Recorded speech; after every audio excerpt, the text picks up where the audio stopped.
നിങ്ങൾ കപ്പിൾസോ ഫ്രണ്ട്സോ ഒക്കെ ആയിട്ട് ബാംഗ്ലൂരിൽ നിൽക്കാൻ വരുന്നുണ്ടെങ്കിൽ നിങ്ങൾക്ക് ലൈഫ് ടൈം എക്സ്പീരിയൻസ് വരുന്നൊരു ഫ്ലാറ്റാണ് ഈ കാണുന്നത്. നമ്മളെന്തായാലും ഇത്രയും വലിയ ഫ്ലാറ്റ് ഒന്നും വാങ്ങാൻ പോകുന്നില്ല, പക്ഷെ നമുക്ക് ഇത്രയും വലിയ ഫ്ലാറ്റ് നമ്മുടെ സ്വന്തം പോലെ ഉപയോഗിക്കാൻ പറ്റും. ഇവിടെ എല്ലാവിധ മോഡേൺ സാധനങ്ങളും ഉണ്ട്. ഡബിൾ ഡോർ ഫ്രിഡ്ജ്, പിന്നെ നമ്മൾ കൈ വീശുമ്പോൾ ഓണാവുന്ന ചിമ്മിനി, ഗ്യാസ് സ്റ്റൗ, അടുക്കളയിലോട്ട് കുക്ക് ചെയ്യാൻ വേണ്ട അത്യാവശ്യം പൊടികൾ, സാധനങ്ങൾ, മിക്സി, പിന്നെ സാധാ കുക്കർ, ഇലക്ട്രിക് മൾട്ടി കുക്കർ, ഒരു ഫുള്ളി ലോഡഡ് കിച്ചൺ വിത്ത് എല്ലാ പ്രീമിയം സാധനങ്ങൾ, ഈവൻ ഭക്ഷണം ചൂടാക്കി കഴിക്കാനായിട്ട് ഓവൻ, പിന്നെ സിങ്കിൻ്റെ അടുത്ത് ഫിൽറ്റേഡ് വാട്ടർ കിട്ടുന്ന ഒരു സെപ്പറേറ്റ് പൈപ്പ്, 10-40,000 രൂപയുടെ വാഷിംഗ് മെഷീൻ, ഡിഷ് വാഷർ. ഇനിയിപ്പോൾ നമ്മൾ ഡ്രസ്സൊക്കെ കഴുകിയിട്ട് കഴിഞ്ഞാൽ ഒന്നെങ്കിൽ ടെറസിൽ കൊണ്ട് വിരിച്ചിടാം, അല്ലെങ്കിൽ ഹാളിൽ ഇതുപോലെ വാൾ മൗണ്ടഡ് ഡ്രയർ ഉണ്ട്.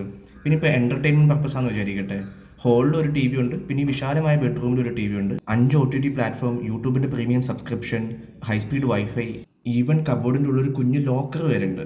ഫെബ്രുവരി ടൈമിലൊക്കെ ഈ ഫ്ലാറ്റ് കംപ്ലീറ്റ്ലി ബുക്ക്ഡ് ആയിരിക്കും. അതിനുള്ള കാരണമാണ് ഈ കാണുന്ന വാഷ്റൂമും അതിലുള്ള സാധനങ്ങളും. ഫസ്റ്റ് ഓഫ് ഓൾ AC സ്മിത്തിൻ്റെ ഒരു വലിയ ഹീറ്റർ, പിന്നെ ഈ ജക്കൂസി, ആംബിയൻ ലൈറ്റ് ഒക്കെ വെച്ചിട്ട് കപ്പിൾസിന് ഡേറ്റിന് പറ്റിയ സ്ഥലമാണ്. പിന്നെ അത്യാവശ്യം നല്ല പാർക്കിംഗ് ഏരിയ. ഈ സ്ഥലത്തിൻ്റെ ലൊക്കേഷൻ വേണ്ടവർ എനിക്ക് ലൊക്കേഷൻ ഒന്ന് കമൻറ്റ് ചെയ്താൽ മതി, ഞാൻ ഡീറ്റെയിൽസ് അയച്ചു തരാം.